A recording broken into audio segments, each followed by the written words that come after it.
बिस्मिल्लाहिर्रहमानिर्रहीम। आज का जो हमारा लेक्चर है इसके अंदर हम लोग जो टॉपिक कवर करेंगे वो है कंटिन्यू स्टेटमेंट।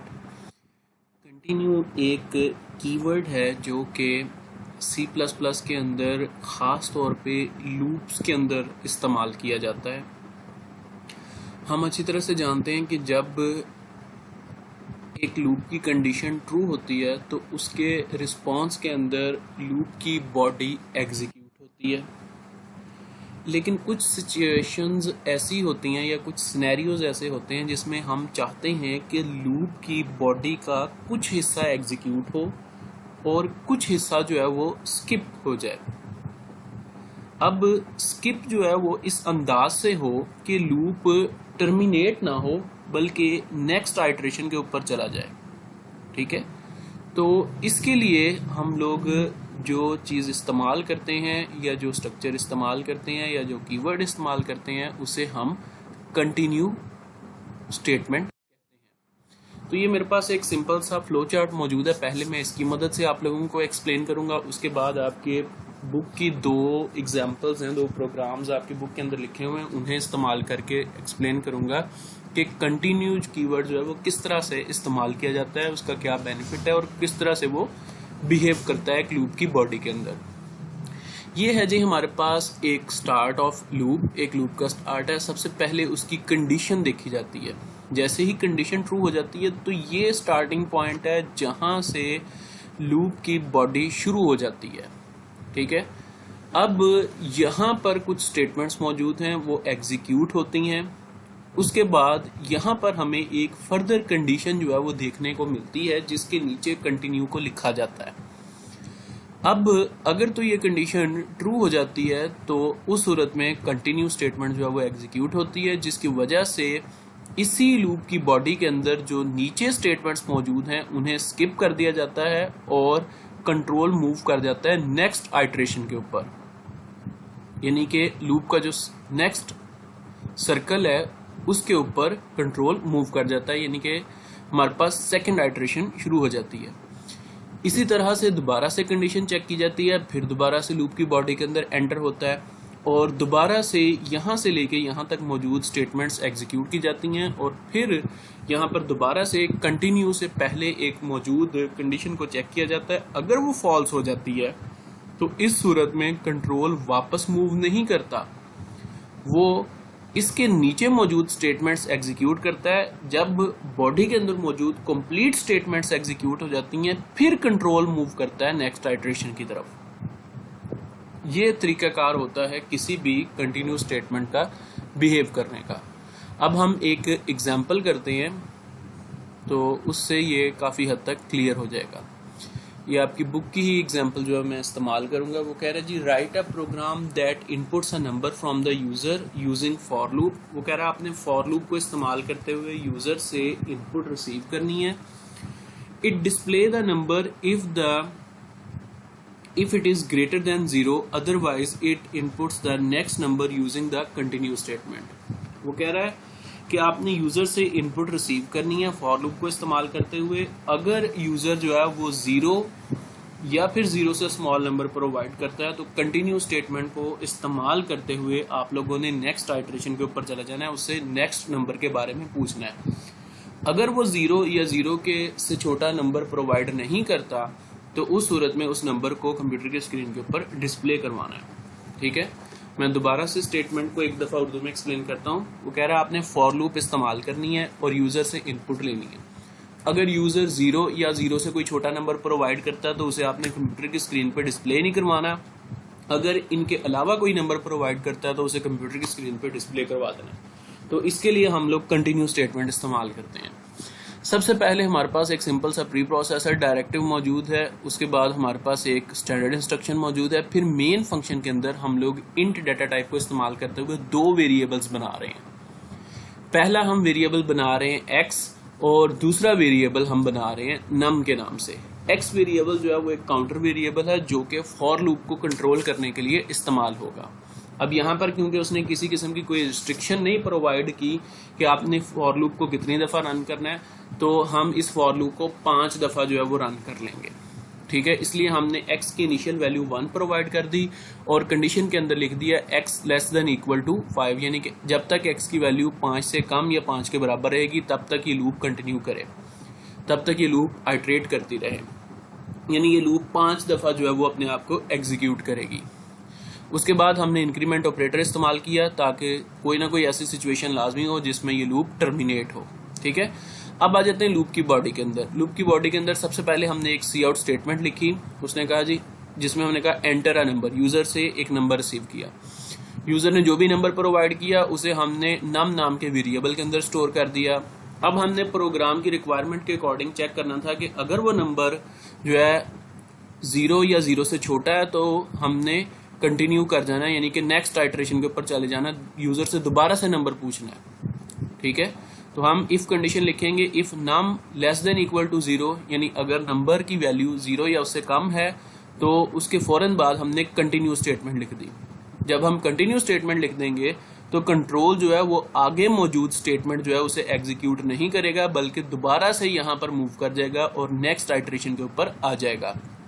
x की वैल्यू हमारे पास 2 हो जाएगी, फिर दोबारा से यूजर से नंबर डिमांड किया जाएगा। फर्स्ट कर लेते हैं कि इस दफा यूजर ने नंबर जो है वो 2 प्रोवाइड किया, यानी कि एक ऐसा नंबर प्रोवाइड किया जिसकी वजह से ये इफ कंडीशन फॉल्स हो जाती है। तो इफ कंडीशन के फॉल्स होने की सूरत में हमारी कंटिन्यू स्टेटमेंट जो है वो एग्जीक्यूट नहीं होगी। ठीक है, क्योंकि कंडीशन फॉल्स हुई है, फॉल्स होने की सूरत में इफ कंडीशन जब भी फॉल्स हो उसके फौरन बाद मौजूद जो स्टेटमेंट है उसे हम स्किप कर देते हैं। हमने कंटिन्यू को स्किप कर दिया, जिसकी वजह से लूप की बॉडी के अंदर मौजूद ये सी आउट नाम की स्टेटमेंट एग्जीक्यूट होगी और 2 जो है वो कंप्यूटर की स्क्रीन के ऊपर डिस्प्ले हो जाएगा। थर्ड आइटरेशन जो है फिर दोबारा से, अब यहाँ पर जैसे ही ये स्टेटमेंट एग्जीक्यूट होगी अब कंट्रोल जो है दोबारा से थर्ड आइटरेशन की तरफ जाएगा। थर्ड आइटरेशन में फर्ज कर लेते हैं कि यूजर ने दोबारा से -1 एंटर कर दिया। अब अगर यूजर ने -1 एंटर किया है तो नाम की वेरिएबल के अंदर हमारे पास -1 है, जिसकी वजह से ये कंडीशन दोबारा से ट्रू हो गई और कंटिन्यू नाम की स्टेटमेंट एग्जीक्यूट हुई। इसके एग्जीक्यूट होने की वजह से कंट्रोल जो है वो दोबारा से नेक्स्ट आइटरेशन के ऊपर चला जाएगा और हमारी जो नंबर है वो कंप्यूटर की स्क्रीन के ऊपर डिस्प्ले नहीं होगा, क्योंकि ये वाली स्टेटमेंट एग्जीक्यूट नहीं हो सकी। तो कंटिन्यू जो है वो एक्चुअल में क्या करता है कि जब भी ये एग्जीक्यूट होता है तो ये लूप के अंदर मौजूद, उसकी बॉडी के अंदर मौजूद जो नेक्स्ट स्टेटमेंट्स होती हैं उन्हें स्किप कर देता है। इसके नीचे जितनी भी स्टेटमेंट्स मौजूद होंगी वो स्किप हो जाएंगी, क्योंकि जैसे ही एग्जीक्यूट होगा जो कंट्रोल है वो फौरी तौर पे नेक्स्ट आइटरेशन के ऊपर चला जाता है। तो इसे हम रन करके चेक करते हैं। अब मैंने लूप के अंदर जो है काउंटर वेरिएबल जो है 1 से लेके 5 तक प्रोवाइड किया, तो इसका मतलब है कि ये लूप 5 दफा मेरे से नंबर पूछेगी। जब जब मैं नंबर 0 या -1 एंटर करूंगा ये उसे कंप्यूटर की स्क्रीन के ऊपर डिस्प्ले नहीं करवाएगी। क्यों डिस्प्ले नहीं करवाएगी? क्योंकि कंटिन्यू स्टेटमेंट एग्जीक्यूट हो जाएगी ये इफ कंडीशन ट्रू होने की वजह से, जिसकी वजह से ये सी आउट स्टेटमेंट एग्जीक्यूट नहीं हो सकेगी।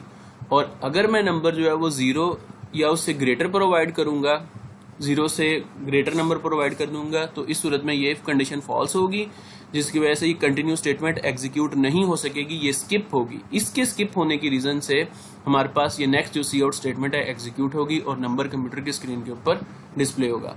तो मैं फर्स्ट एंटर करता हूँ 1, तो ये N1 जो है वो कंप्यूटर की स्क्रीन के ऊपर आप देख सकते हैं कि डिस्प्ले हो रहा है यू एंटर्ड 1। इसके अंदर थोड़ी सी मॉडिफिकेशन करते हैं, यहाँ पर इसका व्यू जो है वो ठीक नहीं आ रहा, थोड़ा सा डिस्टेंस रखते हैं इसके अंदर। दोबारा से इसे कंपाइल करता हूँ और इसे रन करता हूँ। हमने एंटर किया जी 1, कंप्यूटर की स्क्रीन के ऊपर क्यों डिस्प्ले हुआ?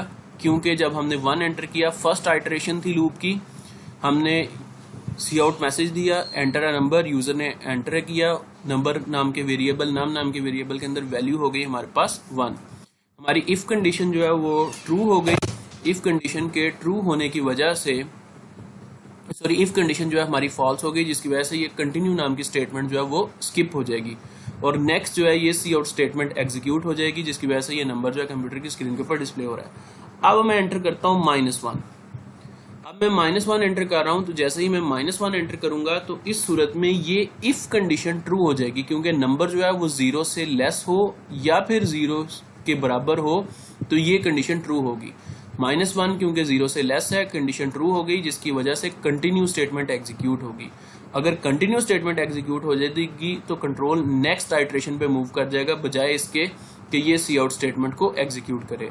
क्योंकि ये सी आउट स्टेटमेंट एग्जीक्यूट नहीं होगी, इसलिए कंप्यूटर की स्क्रीन के ऊपर कोई भी आउटपुट डिस्प्ले नहीं होगी। यानी जिस तरह से यहाँ पर यू एंटर्ड 1 आ रहा था, यू एंटर्ड -1 नहीं आएगा, बल्कि वो दोबारा से नंबर आपसे डिमांड करेगा, एंटर अ नंबर। ये कंटिन्यू स्टेटमेंट एग्जीक्यूट हुई, कंट्रोल दोबारा से नेक्स्ट आइट्रेशन पे मूव किया, दोबारा से आपके पास ये वाली स्टेटमेंट्स जो है वो कंप्यूटर की स्क्रीन पे डिस्प्ले हो रही हैं। तो अब हम 2 एंटर करते हैं, देख सकते हैं कि बिल्कुल ठीक आ रहा है रिस्पॉन्स। इसी तरह 4, अब दोबारा एंड पे मैं 0 एंटर कर देता हूँ। ये 5 दफ़ा लूप ने एग्जीक्यूट होना था, उसने 5 नंबर्स हमसे डिमांड किए और इस तरह से ये कंटिन्यू स्टेटमेंट जो है वो अपना काम कर रही है। अब नेक्स्ट एग्जांपल जो है उसके ऊपर आ जाते हैं।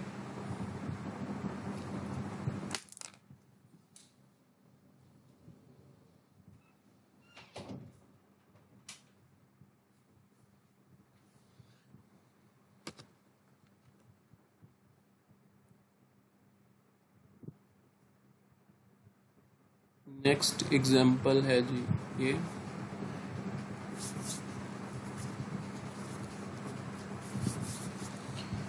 नेक्स्ट एग्जांपल की स्टेटमेंट है जी, write a program that inputs a number and display the sum of the following series. वो कह रहा है कि जी आपने यूजर से एक नंबर लेना है, ठीक है, और डिस्प्ले करवाना है इस सीरीज का सम।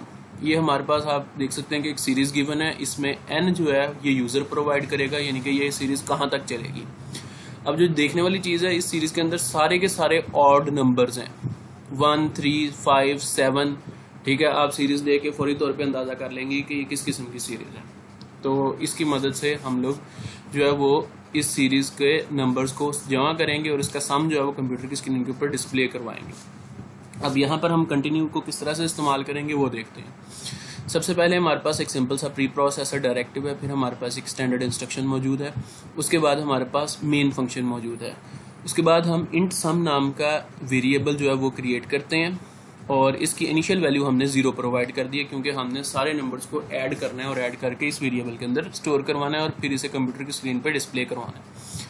इंट n नाम का हम एक वेरिएबल क्रिएट करते हैं, इस वेरिएबल के अंदर हम वो नंबर स्टोर करवाएंगे जहां तक यूजर जो है इस सीरीज को ऐड करना चाहता है।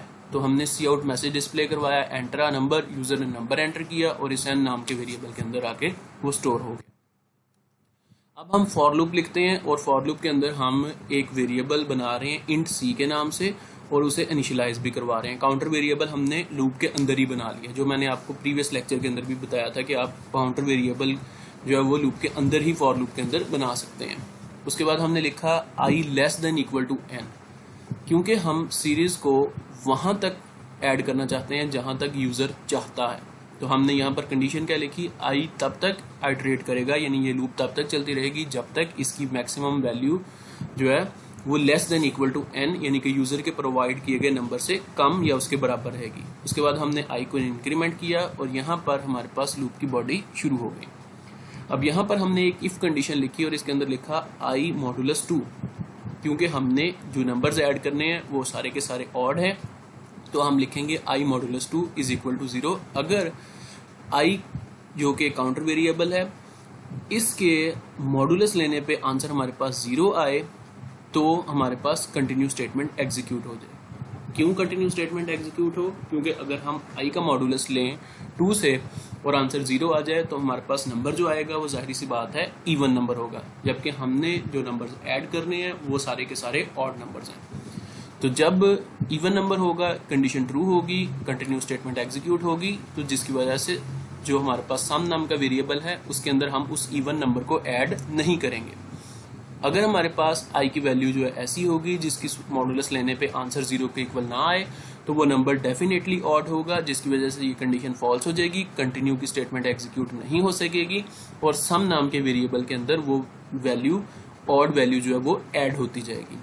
इस तरह से हमारे पास हमारी रिक्वायरमेंट के मुताबिक जो है जो सीरीज है उसका सम जो है जनरेट हो जाएगा। अब हम इसे रन करके चेक करते हैं। अच्छा, ये लूप के एंड के ऊपर जो है एक सी आउट स्टेटमेंट मौजूद है, जिसमें हम लोग सम नाम के वेरिएबल के अंदर एंड पे जितने भी नंबर्स को ऐड करने के बाद जो नंबर बनेगा उसे डिस्प्ले करवा देंगे। तो मैं यहाँ पर आपकी बुक की रिक्वायरमेंट के मुताबिक इनपुट प्रोवाइड करता हूँ। मैं n की वैल्यू 10 प्रोवाइड कर देता हूँ। तो हमारे पास सम क्या आ रहा है 25। क्यों 25 आया? ये लूप 10 दफ़ा एग्जीक्यूट हुआ। जब जब वैल्यू हमारे पास इवन आती गई, इस कंटिन्यू स्टेटमेंट ने एग्जीक्यूट होती गई और कंट्रोल नेक्स्ट आइटरेशन के अंदर जाता रहा। और जब जब हमारे पास ऑड नंबर आता रहा, वो सम नाम के वेरिएबल के अंदर जमा होता रहा और इस तरह हमारे पास वैल्यूज जो हैं या जो नंबर जनरेट हुआ वो हमारे पास जनरेट हुआ 25। उम्मीद है कि आप लोगों को समझ आ गया होगा। नेक्स्ट लेक्चर के अंदर हम लोग एक नया टॉपिक डिस्कस करेंगे, ब्रेक स्टेटमेंट को डिस्कस करेंगे।